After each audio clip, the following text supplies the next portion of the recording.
This is the book Courtship Tag. That's such a weird word. Like, can you just call it the courting tag? Nope, that sounds even worse. Never mind. Okay, so these questions go in phases. You'll see why. Phase 1, initial attraction. A book you bought because of the cover. These buys were a really long time ago, but I bought the whole series for Jasper Dent because I really liked the hardcovers. Not like the actual dust jacket, but the cover itself. So they're basically like bloody. The other two are behind me and I'm too lazy to take them out. But like, I just thought it was cool, like the blood splatters. Phase 2, first impressions. A book that you got because of the summary. Technically, I didn't buy these books. I got them because of my book club. But to determine what we read for the semester, we have like a whole list of books that we all recommend. And then we like look at the summary and then vote on what books we want. And so I voted for this book, A List of Cages, and it's actually the most disappointing, problematic book I have ever read. This book was written by someone in the psych field who has years of experience as a therapist. And as someone who was in the psychology major, I'm just gonna say that I'm not surprised that this book turned out really problematic. I just think a lot of people in the psych field have a really problematic perspective on mental illness and abuse and stuff like that. Basically, this book is trauma porn. I don't really think I'm entitled to explain what's wrong with this book because I'm not a victim of physical abuse, so I don't think that I'm like, it doesn't feel right for me to explain why this book is bad and not representative of people who are abuse victims.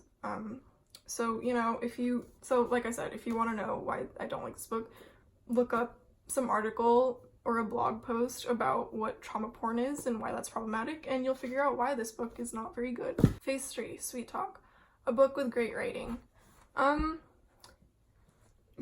Starfish. The writing's really beautiful. The way they just, like, describe pain and trauma and anxiety was just so on point and so realistic. It was weird, absolutely beautiful writing, and like, oh my god, the way they describe the paintings and just the feelings and emotions, I was like, oh, it's so beautiful. And I know I use Starfish as answers for questions a lot, but I just really love that book. Phase 4, First Date.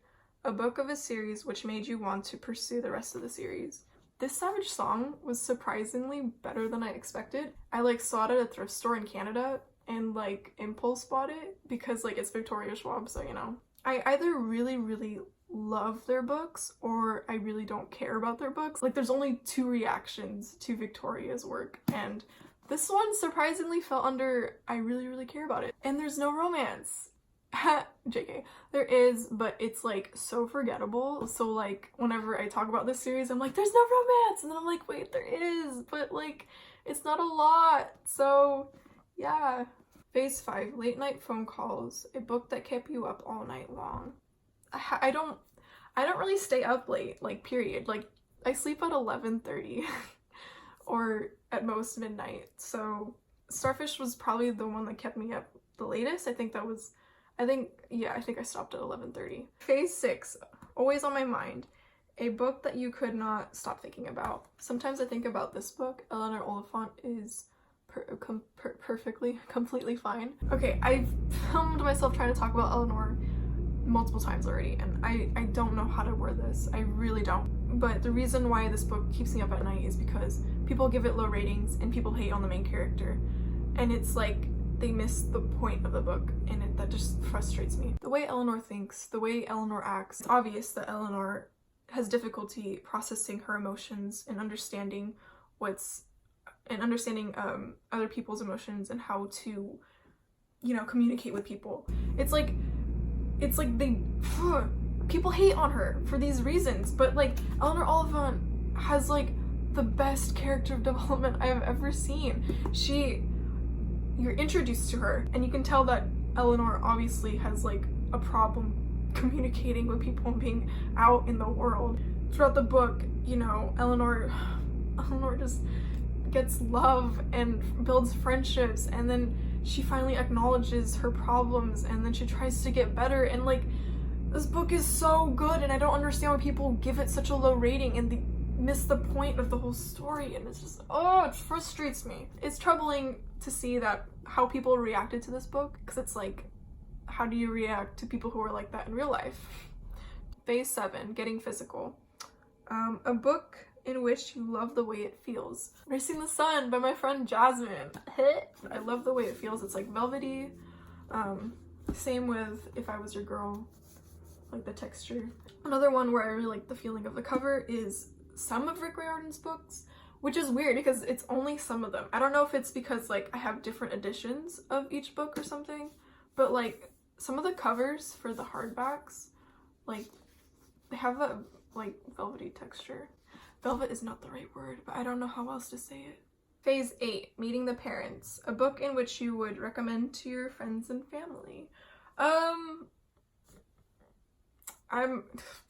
Well, I recommend a lot of books to my friends, so I guess I'll just focus on family. I would give them Marie Kondo's book though, because they're hoarders and they need to learn how to like clean up their house and let go of things. So Marie Kondo's book was like learning to let go of things and learning to keep the things that I really feel connected to. Indirectly helped me get into this mindset of like only buying things that I really want and need.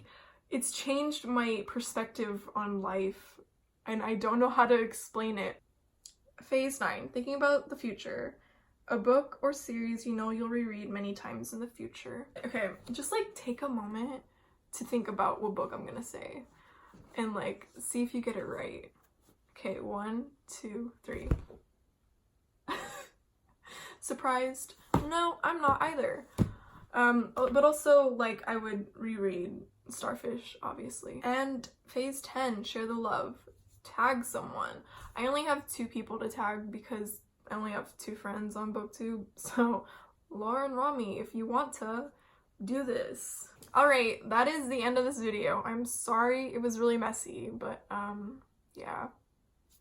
Bye.